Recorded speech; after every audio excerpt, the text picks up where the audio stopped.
Good afternoon, students. In last session, we discussed a very important 5-mark question, the properties of scalar product and the properties of vector products. I hope you all clear in this topic. Okay, so today we are going to discuss some important concepts in the kinematics. Let me discuss briefly. Students, first we are going to discuss about properties of the components of vector. So what is components? Components means the vector which is represented in Cartesian coordinate system, which means I cap, j cap and k cap. A vector which is represented in 3 dimension, that is x-axis, y-axis, z-axis of a vector is going to equate with another vector. See, here we are going to take 2 vectors. One is a vector and another one is b vector. The both vectors are equal. Then we are going to equate the components individually in both sides. See, consider let a vector equal to b vector. Then we are going to represent the components of the a vector and b vector. Consider a vector equal to ax I cap plus ay j cap plus az k cap. Similarly, for b vector, bx I cap plus by j cap plus bz k cap. Now I am going to substitute in the formula a vector equal to b vector. Then I get ax I cap plus ay j cap plus az k cap equal to bx I cap plus by j cap plus bz k cap. That is, now I am going to equate the same components in either side. For example, now I am going to consider only the x component, means only the x present in the both side. Therefore, so ax equal to bx, likewise ay equal to by, then az equal to bz. So this is known as the properties of component of vectors. Next, we are going to discuss about a very important concept in kinematics, that is position vector. So position vector represents the object moves in which axis, that is the object moves in which component, that is represented as a position vector. Now consider a vector in the position of a particle at any instant of time, which means we can find the particle at any time. We can calculate what is the position of the particle with respect to the frame of reference. Frame of reference means movement. The object is moving with the coordinating system. We know x, y, z components. Now, to find the position vector of particle P, we are going to give the length of the particle from the midpoint, that is represented as r vector. Okay, so the particle is represented as P, the position vector is represented as r vector. Therefore, to calculate the position vector using the Cartesian coordinate system, we get r vector equal to x I cap plus y j cap plus z k cap. Here the xy are the represents the components, that is the position, the axis of the object covered the distance, and the r vector represents the position vector. Now you see the figure. In this diagram represents the 3-dimensional coordination compound. The particle P covers the distance is measured as r vector, that is the position vector. Now the particle P is measured in both sides, that is in x-axis, y-axis and z-axis. Therefore we are representing the particle in both x, y, and z-axis. So this is known as position vector in Cartesian coordinate system. Students, now we are going to discuss about a very familiar topic in physics, that is distance and displacement. In our earlier classes, we studied the concept. Again, we just see what is distance and what is displacement. So first we are going to discuss about distance.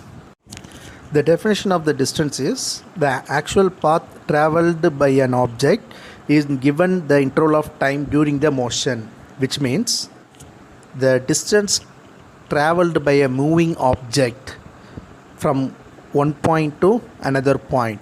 Okay, from the starting point to the end point, what is the distance traveled by the object with respect to time? This is known as distance.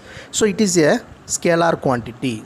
The formula for finding distance is distance equal to total distance traveled by the object by time taken.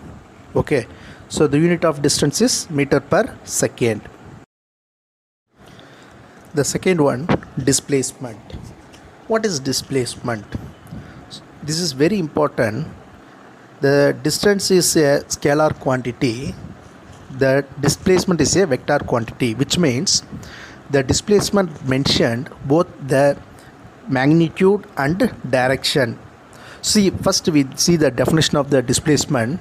The shortest distance between the length is known as displacement, which means there are many ways for traveling the object to reach the end point. So among the points, among the travel path, which one is shorter to reach the end point? That is known as displacement. The unit of displacement is meter per second. It is a vector quantity. Okay, so distance is a scalar quantity, displacement is a vector quantity. The both units are same. Students, see the example. The person has to reach his home in three different ways. So the distance A, B, C represents the distance. So the A covers 5 km, the B covers 3 km, and the C covers 6 km. So the A, B, C represents the distance. So among these three, which one is shorter to reach his home? That is known as displacement. That is the shortest path to reach his home. That is known as what? Displacement. Students, next we are going to discuss about the displacement vector in Cartesian coordinate system. That is, using the position vector, we are going to find the displacement. Okay, with the Cartesian coordinates of x-axis, y-axis and z-axis using ijk component. Now you see, the displacement of the vector is given by point P1 and P2. Okay, the value of P1, that is the distance of P1 is R1 vector. The value of R1 vector equal to x1 I cap plus y1 j cap plus z1 k cap. Similarly, for R2 vector equal to x2 I cap plus y2 j cap plus z2 k cap. Then we have to find the displacement vector, that is del r represents the changing displacement, that is from the highest value minus lowest value. So therefore del r vector equal to r2 vector minus r1 vector.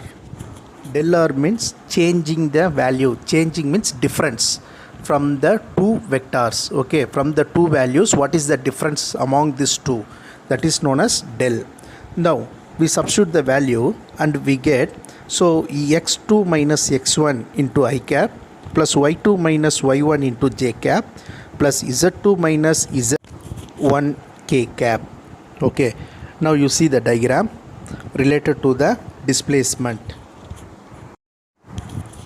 Here the displacement P1 is represented as distance R1 position vector, and the P2 represents another displacement, the position vector is R2. Now we have to find the difference. Therefore we know the formula, del r vector equal to R2 minus R1. So that red color line represents the difference among these two displacement. Next we are going to discuss about average velocity. We know the definition of velocity. Velocity equal to rate of change of displacement by time taken. Now we are going to calculate the average velocity, which is the displacement is represented in the position vector. For the average velocity, I am going to take a two displacement. One is displacement P1, the distance is R1, and another displacement is P2, the distance is R2. The difference among these two displacement is represented as del r vector equal to R2 minus R1. So with respect to the time, I am going to calculate the average velocity. Therefore, the average velocity is defined as the ratio of the displacement vector to corresponding the time interval. So V average vector equal to del R vector divided by del T. So here V average represents the average velocity and del R vector represents the displacement and del T represents the time taken. So the average velocity is a vector quantity. The unit of average velocity is meter per second. See the diagram. So in x-axis and y-axis I am going to take the two position vectors. One is p1 and p2, that is pq. So the distance is r1 and r2. The difference among these two vectors I am going to calculate in the average velocity. Okay. Next we are going to discuss about average speed. First see the definition. The average speed as the ratio of total path length travelled by the particle in a time interval. Students, the speed is the scalar quantity. The object covers the distance with respect to the time. So we are going to compare with the two objects covering the distance. What about the average speed? Therefore, to calculate the average speed, we know the formula. Average speed equal to total path length divided by total time. Then the unit of speed is a meter per second. It is a scalar quantity. Next we are going to discuss about momentum. In 10th standard we discussed the concept of momentum. Yes, momentum means product of mass into velocity. Here we are going to discuss the linear momentum, which means the object covers the distance in a straight path. That is known as linear momentum. So linear momentum is defined as the product of mass and velocity. It is denoted by p vector. Momentum is also a vector quantity. And the unit of momentum is kilogram meter per second. Then dimensional formula ml t minus 1. Then to calculate the momentum, we know the formula p vector equal to m into v vector. Students, now we are going to study the momentum in coordinate system with respect to xy axis. Okay. Here the momentum covers the three-dimensional axis, which is represented as pxi cap plus pyj cap plus pz k cap. Similarly, for the value of momentum also covers the same distance, that is m vxi cap plus m vyj cap plus m vz k cap. Here the mass remains same, so therefore we never change the mass. Only the velocity will be changed, that only represent in the axis x, y and z axis. For calculating the momentum in x component, we having px equal to m vx. Likewise, y component py equal to m vy. Then z component pz equal to m vz. Students, today's session will be over. Today we discuss only the few general topics in the kinematics. Okay, so you may expect some 2 more questions. So go through thoroughly. Tomorrow we will discuss another some important topics. Thank you.